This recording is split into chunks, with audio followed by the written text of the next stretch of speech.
you grow up and you go to high school. Yes. And at this time in high school, who are you? And are you now starting to see what you're doing today? No, well, I actually never thought about, America, when you're in high school in Kenya, or any child, young person in Africa, we kind of admire to travel, and America has always been like number one, not even Europe. A lot of people don't, they'll think about maybe London, but usually the US is the place. Yes. So I had actually some friends who had flew here, or a lot of music and influence, Western influences in Kenya. But yeah, I just went to high school, did my schooling there, graduated, went to college in South B, Nairobi. Okay. And how was high school? What high school was it? I went to high school. I went to Aria High School. Aria. That was in Engashura in Nakuru. And then that was for 1 year. Then I transferred to Christ the King Academy. Okay. It's the former town high. Okay. It's actually next to the cathedral, cathedral church in Nakuru, near somewhere downtown. Yes. And yeah. Okay. How was life there?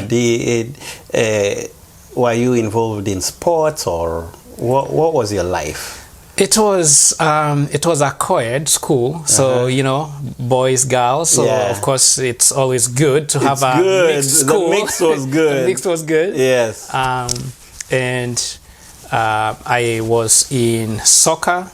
I was in volleyball. Okay. I was in music. Then you're in music. I was in music. I was in debate club. But I found myself more into the music because there was those travel music festivals. Remember? Yes. Like this high school is competing travel a lot. So we would travel. I remember going to the international competition in Nairobi, and my sister Naomi, that's another sister I have. Yes. She was at Kikuyu campus. For education. She later on became a high school teacher and a head teacher for many years. She's an educator. Thank you, Naomi, for educating so many young people. Wow. So music became but my voice, I was never a bass or a tenor. I was in between. I would not qualify quite well for tenor or bass. And I remember this teacher, our music teacher, saying, "Okay, everybody else keep quiet. Let's hear Isaac with whether he's hitting the notes." Yeah. And there's notes that I couldn't hit, so I know the song and I lip syncing. Yeah. Yes. So I remember one time I got kicked out and I had to do a lot of practice. But it was a great experience. Yeah. The education was great. My mom was a great music teacher too. She took students like you all the way to international competitions out there. Yeah. She was really good, very well by the Kenyan Music Association. Yeah. So so you finish high school and then you hit college. Yes.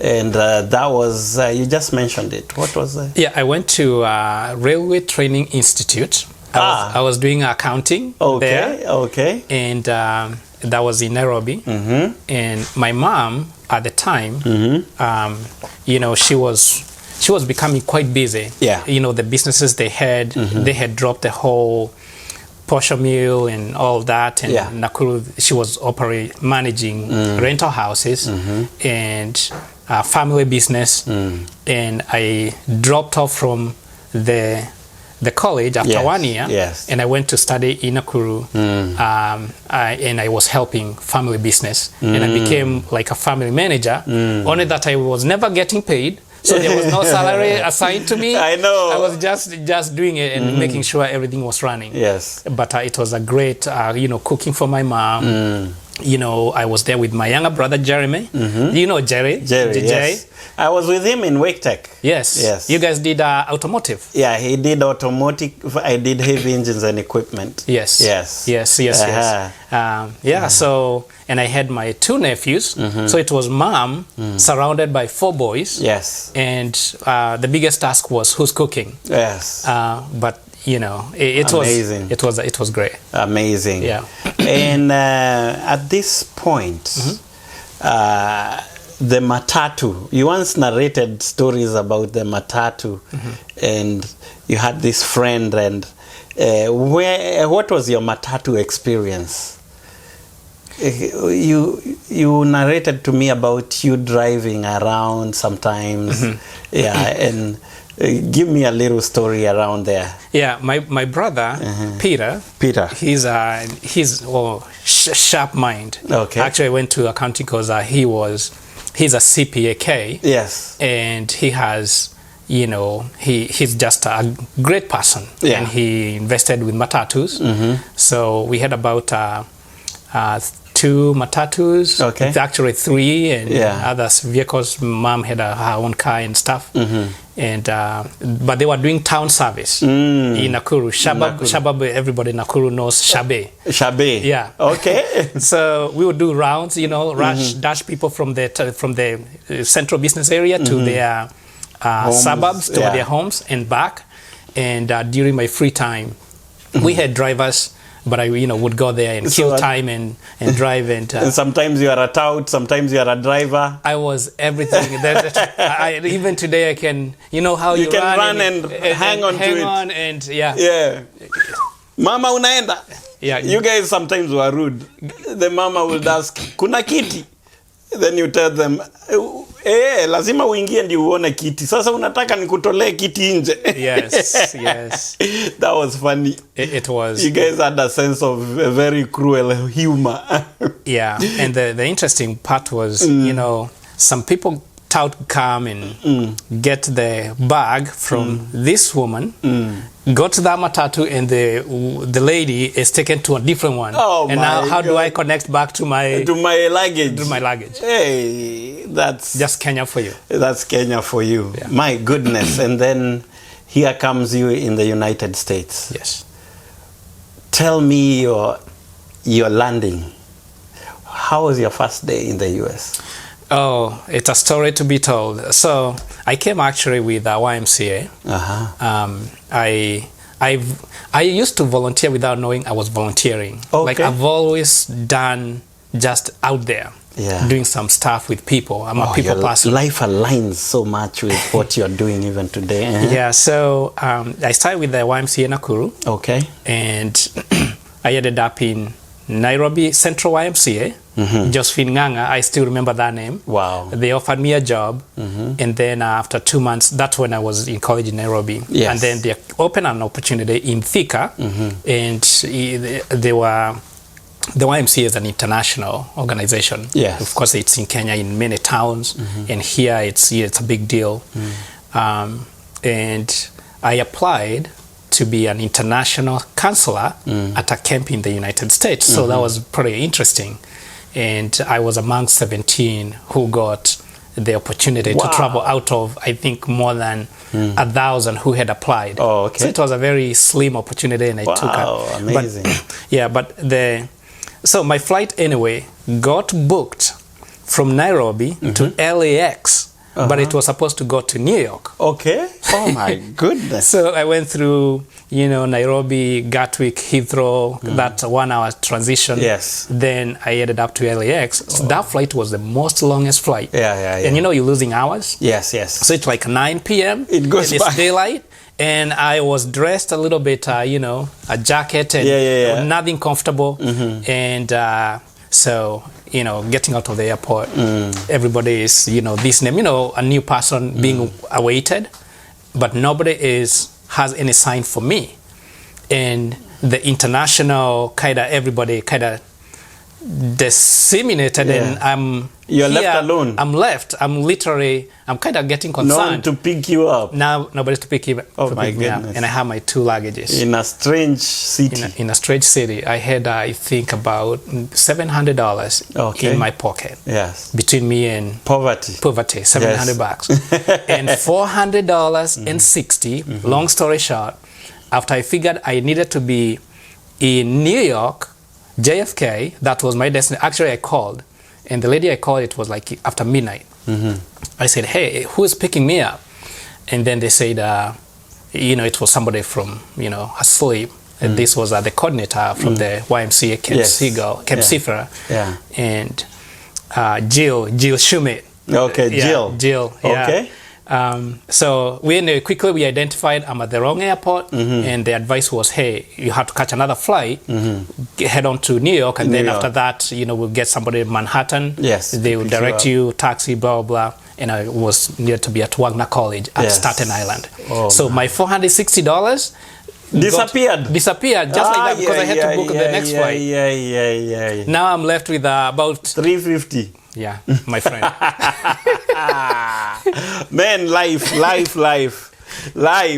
Yes, and then you get to Manhattan, and you go down, and you have the terminal, the buses, and they have McDonald's and everything. Yes, You're asking for chips, and they're giving you, the French fries, the whole, and it was just it wasn't working. It wasn't working. Yeah. Yes. So your wife. Yes. What's her name? Felicia. Yes. Felicia Michelle. She's Kuria. Amazing. She really is. Good woman. She's amazing. She's wonderful. And has a beautiful daughter, Jasmine. And Call her an Jazzy amazing Jazz. son, Yes. Miles. Yes. I love those kids.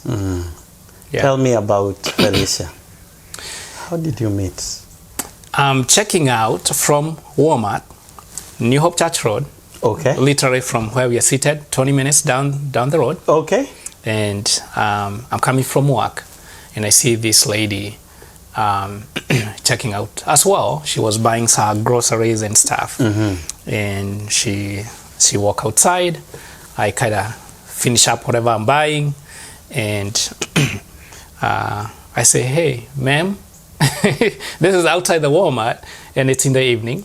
And I give her a few good compliments and what, and then I told her, actually I love to cook.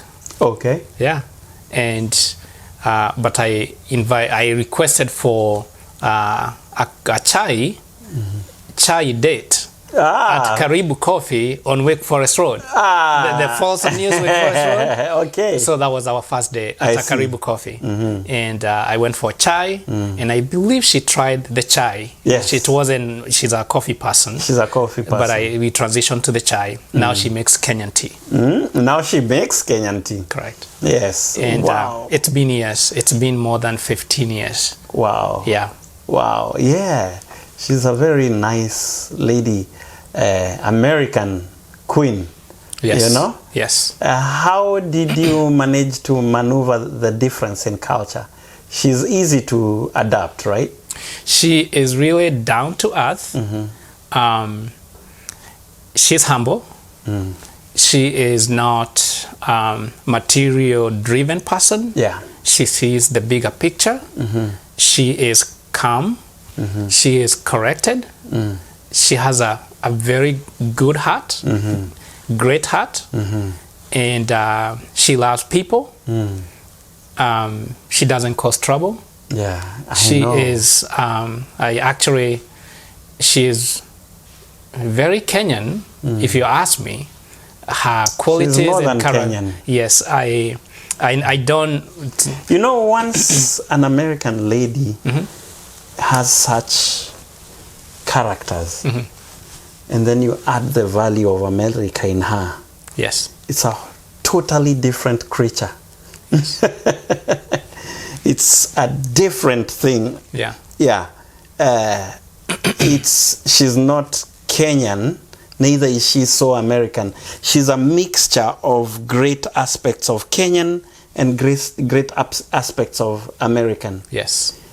And it's a good place to be. Nothing so unique as that. Yeah. And these women are rare. It's a jewel I found, and I treasure it. I just like as a human, sometimes I fall short of expectation as a man. But she's forgiving. She is. She is a lot of many things. Wow. I can start to count, and she loves our kids. Yes. She loves me. and you won't hear a lot of people complain about her.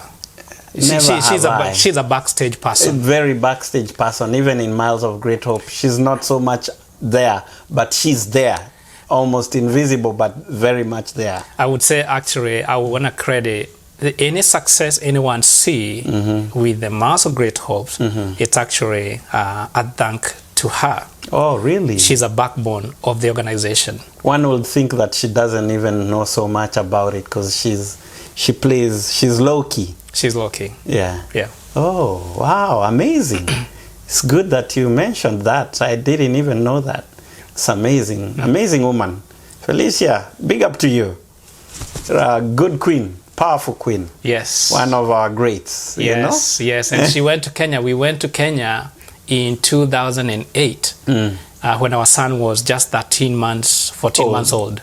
And she accepted for him to go with you? Yeah, we went. Miles was running after chicken and goat and everything. And she was okay with it? 100%. The flies diving in your soup and you taking it out, telling it jitegeme.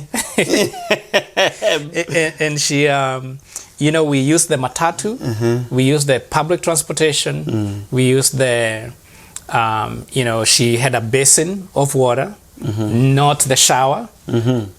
So we visited with my family. Oh, and they went through all that. Yeah, the water rationing in Kenya. Sometimes the water is not there. She saw that happen. Yeah, so we have a backup, as you know. There is nothing that, so you basin, and you have to figure out how to use that one basin to get through everything and soap. Yes. And finish up with it. Don't ask for another one. Yeah, that's right. Did she say she'll never come back to Kenya? No, we went back 5 years ago, actually, 2018. Oh. And anytime we go there, she doesn't want to come back. Oh, she wants to stay there. Kenya, the food is great. The space, you kind of forget about the hustle and bustle of the US and the bills, here it's like, are you on the go? In Kenya, of course, you get to sleep in and you have the house help. Yes. And it's so refreshing. Yes. Yeah. And it's amazing how Jasmine and Miles are just a mix of the two of you. Jasmine is this confident girl who, I remember I interviewed her. Yes. And it was amazing. I interviewed her and round one was amazing, but my camera was not recording. Oh, so I remember. Repeat. I remember. And it was still amazing, but the first one, I wish we did. Yes. And she is this amazing lady, Yeah. Very smart. Yes. And she's learning coding and all that. She's in that part of Miles of Great Hope, yeah? Yes. Oh, amazing. And then Miles, the guy who is up to taking over this world, he's not playing. This guy is driven. Just yesterday he called me. To tell me, hey, dude, I want to come to your house quickly and record this thing. Yeah, I told him, hey, Miles, I gave you a mic, so use it. Yeah. Use it, Miles. Use your mic, okay? Yeah. Yes. He's doing a good job. He's been writing the music. Okay. And you have heard his music. You have seen it. He's good. Yeah, he's amazing. I'm learning a lot from these kids. Amazing. I can't do what they do. Oh man, and Miles, I'm like, he's getting so knowledgeable about everything and life. Yeah. And he'll ask me questions and I'll be like, huh? Okay. I never used to ask such questions when I was his age. Yeah. And I love it that they get involved in Miles of Great Hope. Yeah. And amazingly, he is Miles. Yes. This thing is kind of, I got it. Okay. Yeah. He is Miles. And is it him you named after the organization or the organization named after him? So the organization was named after him, to answer that question. Okay. But how it came about is, like I told you, I came to this country through volunteer work. Yes. And I've been involved with volunteer like all my life, including actually high school, even primary school. I was doing some things that were just helpful, but they were just fun to do. Yeah. But looking back and reflecting on them, I see exactly this is what I was doing. I guess I had that compassion to do the right thing for others. Yes. And beyond oneself. So I was volunteering and giving actually my wife Felicia, and I was supporting a guy called Feliciano from Niger. Okay. Through a foundation called Heritage out of Virginia. Okay. At the time. And you know, like the way you give a donation, this kiddo to go to school and just a little money to that kind of thing. Yes. We eventually lost contact. This is before we were good with Facebook, or Facebook came to life and social media. Yes. So through that volunteer work and everything, then our son gets born, and I see a boy who is here crying, and I'm the dad. Like, there's a difference, and you're a dad. You know what I'm talking about. Man. I know. Hongera for either. I'm a new dad. New dad in the house. So I see this child, and I'm the one to figure out why the baby is crying, what he needs. Of course, cannot talk, and make the child comfortable. And I realized quickly how much we were going through washing the clothes, and the need for water became all of a sudden a little bit of an increase. And my mind went back to, because I'm well traveled in Kenya. Yes. And my sister, who was a high school educator, was posted in Kajiado. So I was well traveled before I came here. Okay. And I went back to flashbacks. How do actually those mothers and people in that semi-arid region of the country get to support their newborns with this much crying and need for water, just like my son? Yes. And for the very first time, to be honest with you, Mr. Sam, I felt like I got to do something. It's like I felt a little piece of guilt in me. I need to do better. I need to support the people I've seen. I've been there. And, you know, during that time I was figuring out what to do, and I was working for Barclays Bank. We were at here by the PNC Arena. Okay. And I remember taking some of my PTO time to go, you know, like you want to do something during the work week and you can't because you're at work. Yes. So I would take a PTO and run downtown, do the registration, do whatever I need to do. I started going to the library a little bit more and learning what do I need to impact and support this. Okay. And what a better vehicle to have and use. That's the first time the Miles of Great Hope is coming to mind. It's coming to mind. Yeah. And so I remember actually registering about 2 times. First it was Miles of Great Hope Center. Then we realized, no, we don't even have a center. We don't have a building. We don't have infrastructure. Yes. We can't call it a center. Where is a center? Where is a center? And we had to, actually my wife put that in me. This is what a center means, you know? So we went back to, but long story short, Miles of Great Hopes was inspired by Miles. So it was named after him through the whole aspect of the diaper. Yes. You change the diaper, you need, and here you have the wipes. Yes. So my thought was, Kenya, we don't have those wipes. Yes. Well, we do, because they're not accessible, but they're not accessible to the common person. Yeah. Just to make sure that yes. Kenya is not this remote.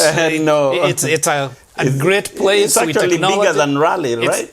5+ million people in Nairobi. The city is way bigger. Yes. Yes. The city is like Charlotte, right? Kinda? I think it's way bigger. Way bigger, yeah? Yeah, way bigger. Goodness. Yeah.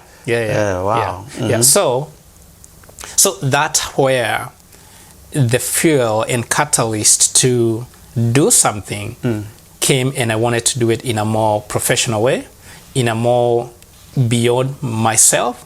It's something beyond any one of us and people who are involved.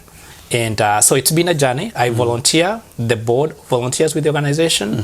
They are professional, amazing people with good heart. And yeah. Amazing.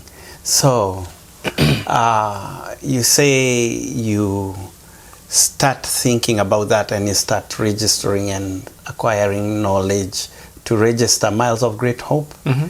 And then how do you begin? How did it, what was your first meeting? What did you start?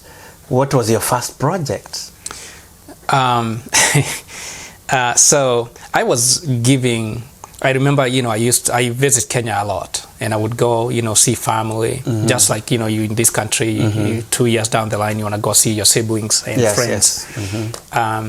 And you have a little bit of dollar, which you exchange to Kenya shillings. Yes, you're a little bit wealthy mm-hmm. guy for the time being. Mm-hmm. And I would go to my sister's school, and I would talk like a TED Talk to the high school, mm-hmm. Inspire them, kind of, mm-hmm. Have a good chat. Yes. And I would just randomly get money from the pocket, mm-hmm. and I would say, okay, everybody go buy a watch. Yeah. A watch is good because to help you keep time. Mm-hmm. Just something a little memorable, but also not $10 go eat some mandazi, some candies. Yes. So the first project mm-hmm. Was a school mm-hmm.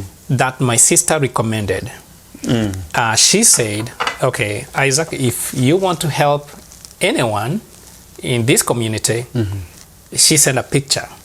This was Ilbisil Township Primary School in Ilbisil Town. Mm-hmm. That is an hour from Namanga, bordering to Kenya, Tanzania. And these kids were collecting the water mm-hmm. from a puddle. When it rains and the water corrects, and they are with a jug and some buckets, and they are fetching it. And as you can imagine, it's a semi-arid region. It's quite, you want to quench your thirst a little bit. So the chances these kids are drinking the same water they are fetching to take home is very high. Of course, definitely they would. And we wanted to do a well, drill a well, a borehole, and we came very quickly to realize it's not a joke.